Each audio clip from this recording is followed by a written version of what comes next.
Hey guys, so day one of the challenge of AI trading against me is officially done. I am still waiting to get my account funded, so AI is getting a head start. And as I mentioned in the last video, no matter what, it's going to come out well because of it. If it makes money, then it will start out ahead of me. If it loses money, I will dock myself the money and start at the same place as it. So I'm giving it a running head start.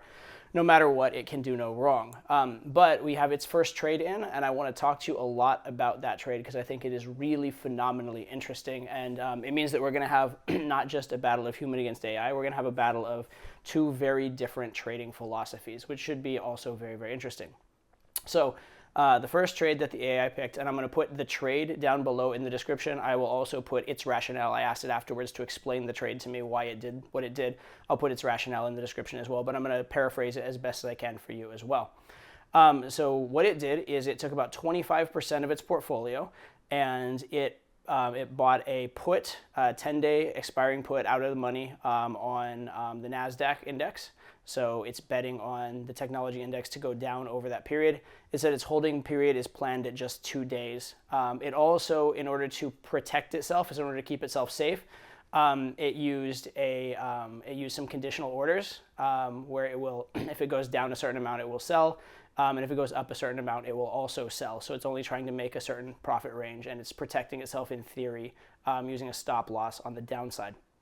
And this is very interesting. It's pretty smart, I guess, overall, and it's on a pretty liquid issue, so the stop loss is usually going to be pretty safe.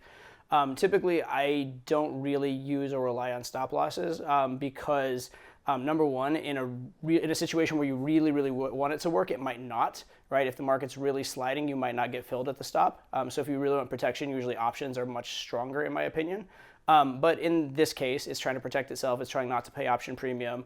It's trying to stay within certain parameters of the account, et cetera. And it is trading something very liquid. So I think that it makes sense. I can't really argue too much with it. My reason for not liking them also is that typically I'm trading value.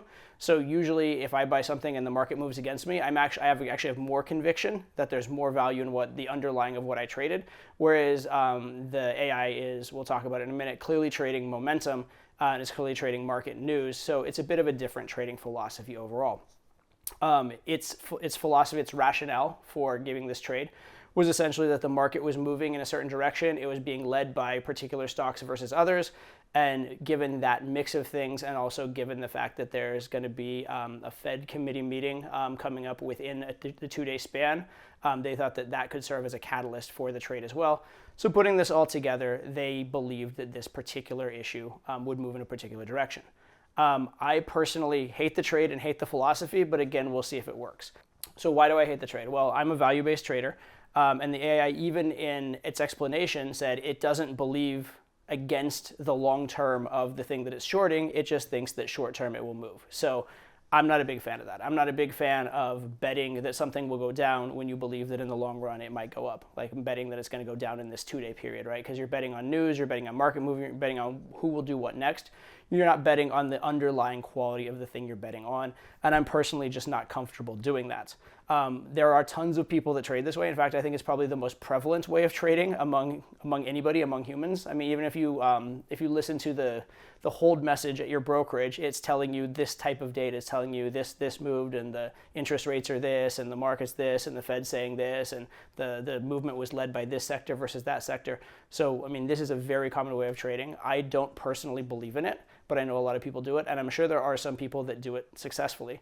But it requires you to do it better than the next guy. And it's also trading based on a prediction of what other people are going to do in the future, not based on underlying fundamentals for the most part. Now, if you had a thesis specifically about, for example, he has the Fed market, or it has the Fed market based into it. If it had a thesis that the Fed is more likely to raise rates than the market predicts, fair enough. I could see that if you had this thesis and you could support it. My thought on that one, trading the news or trading the events, is that in theory that stuff's already baked in. So you have to know better than everybody else. You have to, in theory, have better information or better processing of that information. I don't trust myself to be that smart, so I don't trade that way. In any case, that's the trade it made. Oh, the other thing I don't like about it is it's taking a single position, it's taking it with 25% of its accounts. So all of these things I don't like, and it's actually 25% of his account, and it's also a leveraged position on top of it, so it could really move. Now, that's in the scope of this challenge pretty good actually, because he's trying to, or it's trying to, I keep calling it he, the AI is trying to get to that 2000 and get more trading capabilities very, very soon. And certainly having big swings could get you there faster, but having a big swing could get you there less fast. And the thing with risk is this, right? So if you were to lose 50% of your account, you would then have to make 100% back to make it up. So losses hurt you more than wins help you when you're taking on more volatility. So adding volatility for its own sake is not a good thing. It could work out. Could work out for him like a lottery ticket. It could get him there faster. I'm just gonna call him him. Whatever. It could get him there faster, but it's a risk I wouldn't take, and I don't think it's net positive. I think you should be looking for expected value, not for volatility. Volatility is not your friend in trading, even if you are trying to hit a certain metric quickly. Because it's not like he's gonna 20x his account like in a week or something like that, right? It's still gonna be a lot of trades. It's gonna be a grind. He's gonna have to do good trading. He can't just hit lottery tickets for that. So I really don't like the trading philosophy. I really don't like the trade. But how did it do? Well, so far his account is up 3%, and I haven't even started. However, I have a qualified thing to say about that. So he actually wanted to take the trade at a certain entry position because it was a trade type I haven't made before, and because I wanted to clarify exactly what it wanted. I actually had to take a few minutes to clarify and get it all down, and the price actually moved while we were in that discussion. And had he gotten in at the point he wanted to enter, it would have moved against him. And then by the time I bought it actually a better price for him. And so based on the price I bought at, his account is up 3%. Based on the account he actually wanted to make the trade at, his account would be even. So he gets the benefit of the doubt. He's crushing it so far. He has 1 day plus 3% in 1 day. He's an absolute genius. That said, I don't like his trading philosophy. I don't like his position sizing. I also don't like taking that big of a position on one thing. He could clearly easily have taken potentially that position in a few different things. Now, again, I think that his rationale is that for the type of trade he wants, he just has too small of an account, and so he wants to make the trades he wants to make. And if he were to split it between multiple things, he wouldn't have the flexibility to make the trades you want to make. So I get that, but I still think that putting 25% of your account into one trade is not a great money management strategy either. So I hate a lot of things about what he's doing, but so far, in terms of the results of the account, in terms of the actual movement of the account, he is absolutely crushing it, and I am officially behind.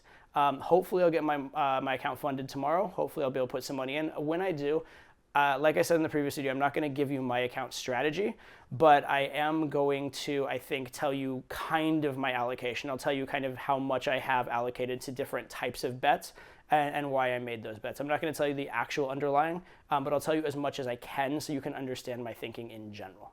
So the official story is I'm getting my head handed to me by AI. I'm way behind. Things are not going my way.